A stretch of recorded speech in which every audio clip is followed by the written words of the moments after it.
and welcome to First Player Marker. I'm Neil, to my right is Joel. Hello. And to my left is Ruth. Blush it. And we are celebrating our first anniversary of launching the YouTube channel. That was with our top 10 games of all time. And so we're going to revisit that as our first year celebration.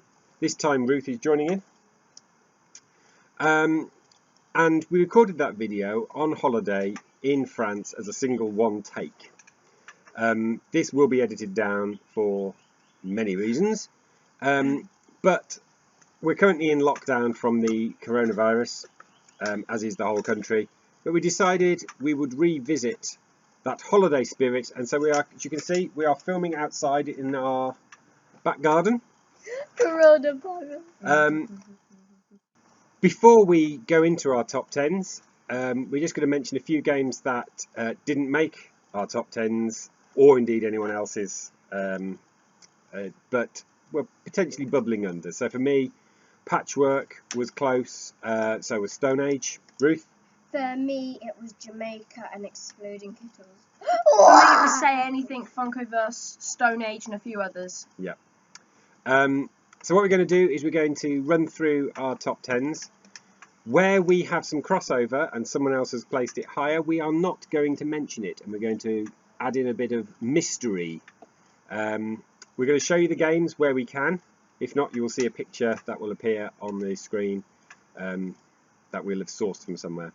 So, with that in mind, we're going to start at number 10. I'll kick off, because my number 10, you're going to hear about later from someone else. You two, you've got the same number 10, so do you want to say your number 10 together? Our number 10 is Planet! I went before you. So yeah, we do own Planet, but it's currently on loan to some friends in a socially distant way. But we have got a playthrough of Planet elsewhere on our channel if you want to see it in more detail. Great game. Yes. That brings us to number 9. Perhaps you, Joel, would like to go first? My number 9 is Cobra Paw. Cobra Paw is a game where you have to be quick to take the correct tiles to the correct tile according to the dice roll. Yeah. Really fun game. Fast, quick, really is very good fun. Again, we don't Baby Yoda. yet own Cobra Paw. Baby Yoda. Your number 9, Ruth. My number 9 is Lupin 2. It's basically Lupin Louie, but with 3 players. Very fun, and it's very good for younger children. Yeah. Again, we have a playthrough of Lupin Chewy somewhere else on our channel if you'd like to see that out. It's like 8 minutes long. I don't think it even reaches 8 minutes, Ruth. I think it was 6 minutes. It shows how quick a game it is, but it's great fun. Yeah. My number 9, I've played a couple of times. I don't own, but when I was compiling my list using PubMeeple, the key thing in my head is when these comparisons come up, which game would I rather play? And as a result, Clank, a deck building adventure, found its way to number 9. So in Clank you start with a deck of not particularly great cards. You use those to buy better cards, and you are trying to get into a dungeon, steal some swag, and get back out again before the dragon eats you. It's a superb... What's that for swag?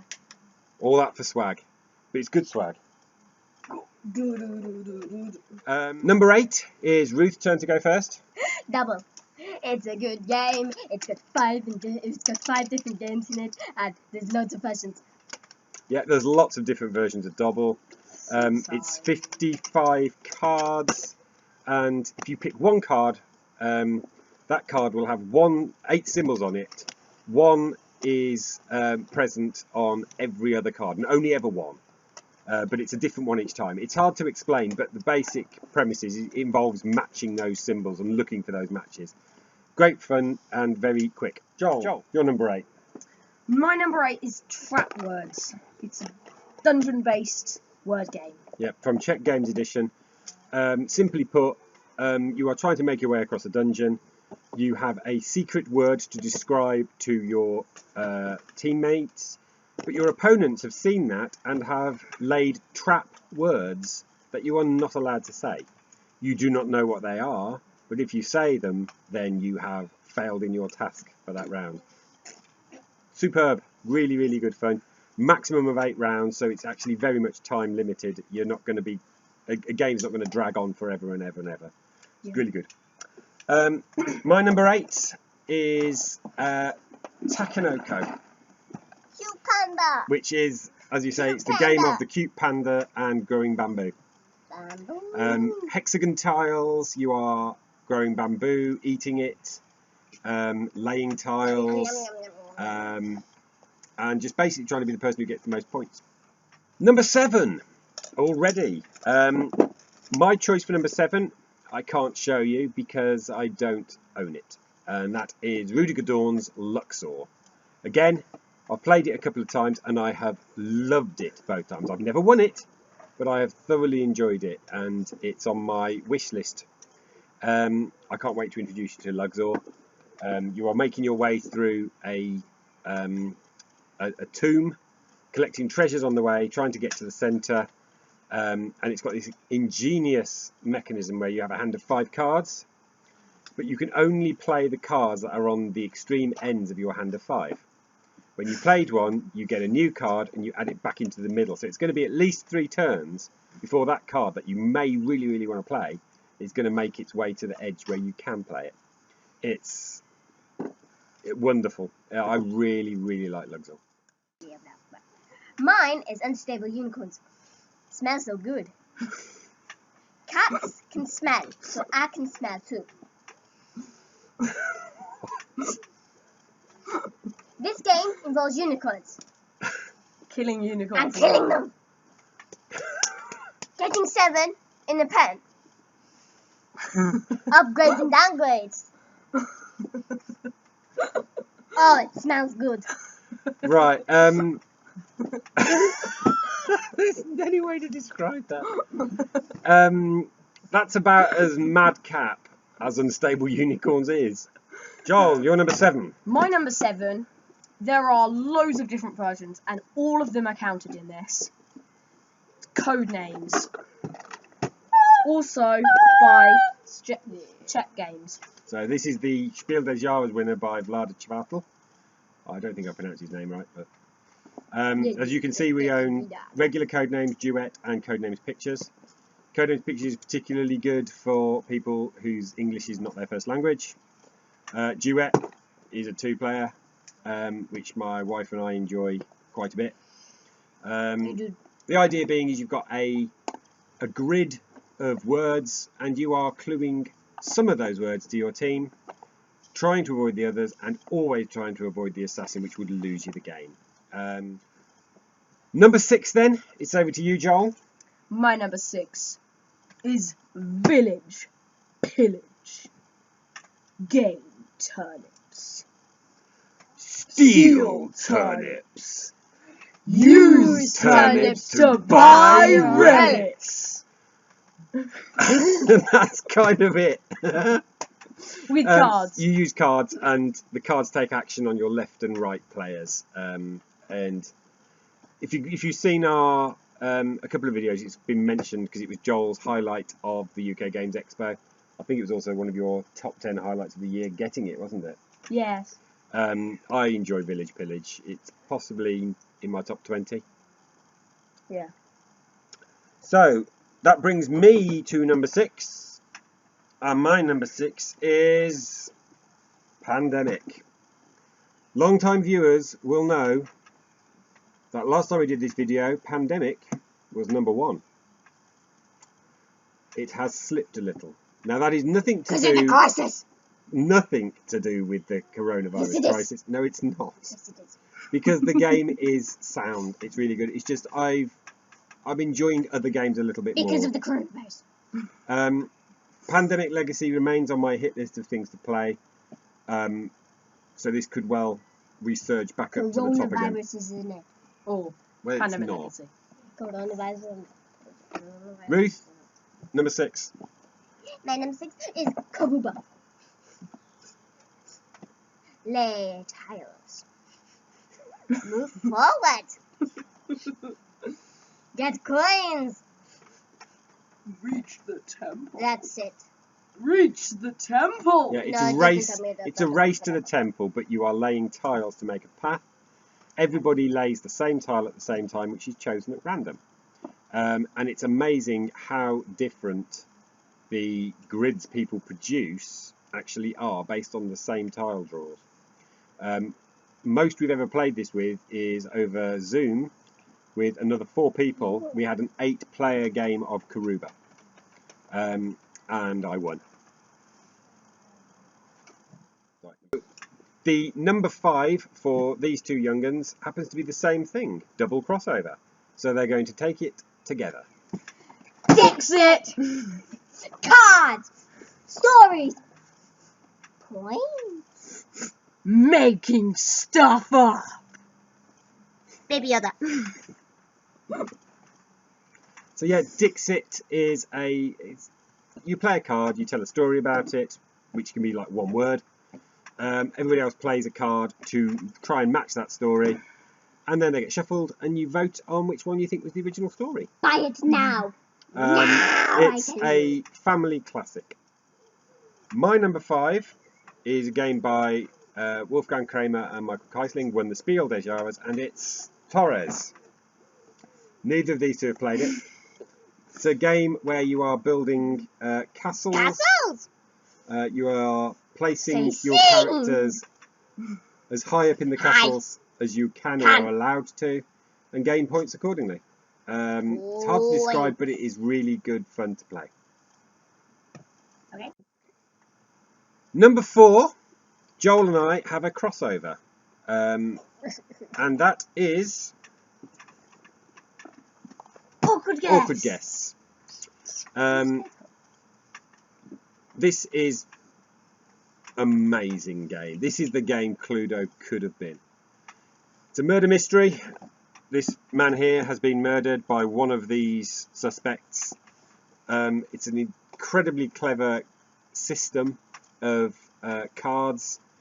There's over 200 cards, but you only ever play with 70 or so of them, because the game tells you which ones to pull out and play through. You share information, and you're trying to work out who's done it. It's great. It's such a good game, Awkward Guess. I hope it gets the awards recognition it deserves, because this is genuinely brilliant. Ruth, you're number 4. My number 4 is Sheriff Nottingham. It's my baby, so no touching. This is my baby. Sheriff in Nottingham is a smuggling game. You're trying to get goods past the player who happens to be the sheriff on that round. We all get a turn doing that. You get money for what you get through, both legitimate and what's known as contraband. And you're trying to fool the sheriff either into inspecting when they don't need to, or not inspecting when you are smuggling. It's it was my 11th. Yeah. A game that I often enjoy. We're moving into the top 3. You're going first, I believe, Ruth. Man is animal upon animal. So basically, you get out your animals, you stick it on this thing, the dice, and there's the penguin, and the sheep, and the blah, blah. Y'all know the rules, because you've probably seen the episode where we go through it. So watch that! Or else Fleshy will come get you. Okay. I don't think I can say anything else about that. Yeah. You're number 3, Joel. My game is Star Wars, and it's Star Wars Risk. Yep, 2-player game. One side is playing the Rebellion, the other side is playing the Empire. I usually beat him. You cheat. I didn't. You admitted it was cocked the other day as well. That Death Star should have exploded. No, I played well. I protected my Death Star with TIE fighters. Yeah, but I'd rolled a 6 and you claimed it was cocked. It was cocked. Anyway, it's nothing like regular before. Risk. You are playing cards to take actions, and it's a it's a clever game. It's really good. My number 3. I was surprised how high this came up, but I've played it a lot recently, and I've loved it every single time. I played it. And that's Century Spice Road. Century Special. In case you don't know what a century is, look it up. A game of building your hand. You're going to see this theme quite a bit. Improving your hand with better cards and doing exchanges to change one colour of cube into a different colour of cube, using those cubes to buy points cards, and trying to be the person with the most points at the end of the game. And plays in about 45 minutes to an hour, and it's a great game. I love Century Spice Road. There are sequels because it's part of a trilogy. Because it's Century. I have played Eastern Wonders, which I liked, but not as much as Spice Road, and I have yet to play A New World. Number 2 then. Joel, you're first. My number 2. I'm not allowed to say, because it's someone's number 1. I bet that intrigued you, didn't it? Indeed it did. That was a clue for those of you who know the game. My number 2 is Lords of Waterdeep. Now, I am not a Dungeons and Dragons player. There's intrigue in this game, isn't there? There is intrigue in this game. I am not a fan of role-playing as a whole, but I am. I do like a worker placement game. And for me, this is the king of worker placement games. The idea that you are going on quests, you're collecting cubes, which represent people that you want to send on those quests, and gaining points. Again, it's a game that I've played several times, and I've never not enjoyed, even when I've lost, which has been often. I love Lords of Waterdeep. Ruth? Mine is suitable for this time, a bit like Pandemic. It's Virulence. It's a virus game where you're trying to get the most viruses. It's a little bit of touch for this time. She literally first played it a week ago. Yeah, we played it for the first time when I won. I whipped everybody's bottom. Ruth didn't do very well, did you? No. We Then the played it, second time when I won. we played it again a few days later, and she whipped us. She suddenly worked out how to completely destroy us. So yeah, this is from the Genius Games line, designed by John Cavallo. These games in his line specifically around teaching people genuine science, and we've got quite a few of those games to introduce and try at the time. But Virulence was the first one we played. Ruth really liked it, which I'm pleased about, particularly during lockdown when we can't send them to school. They might as well learn something about how viruses transfer. Finally, we are at our number 1 game of all time. I think Plushies is a little bit too drunk from games. Yeah, he does look tired. Ruth and I have a double crossover. This was Joel's number 2. And It's Dominion. I have played this game more than any other. I recently introduced Ruth to it after much resistance from her, and she has clearly fallen in love with it as well. It was Joel's number 2. It's got expansions like you wouldn't believe. There's more than 10 expansions, one of which is Intrigue. But it's a game I love. I absolutely adore it. It's different every time. And card game, you start with a basic hand, you buy cards, you improve your hand, you take actions, and you are racing to get points cards. Superb game. Love Dominion. Joel. My number 1 This was my number 10. is a deck builder. It's also a campaign game.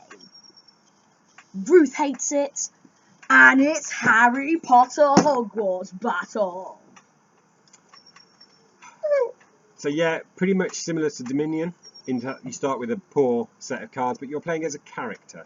Deck builder is my favourite type of game. Yeah. We have completed game 5, which is based on story 5. Just us the two. book. We've got game 6 and 7 to go. It does get harder as it goes along, but it's an absolutely fantastic introduction to deck building. But Ruth. Well, that concludes our top 10. Thank you very much for watching. We hope you enjoyed it. Like, subscribe, tell other people. But before we go, we have a little advert from Joel and Ruth for their other YouTube channel. We have a recently founded channel called Rivy and Jake. spelt Jayk, by the way. It's a podcast which young children can listen to. It can help you get through this time. So in it we will be doing Music, Golden Oldies, which comes into music, I will be doing question time, reading a book to you. and of course lessons. You don't have to watch the lessons, but you can skip it if you want to. 2 daily half-an-hour shows for you to enjoy. Maybe a little bit under. 2! 1 each. You don't know. Bye! Say bye! Hit like and subscribe, or else Plushy will come for you. And he's drunk, so it's especially bad. Bye.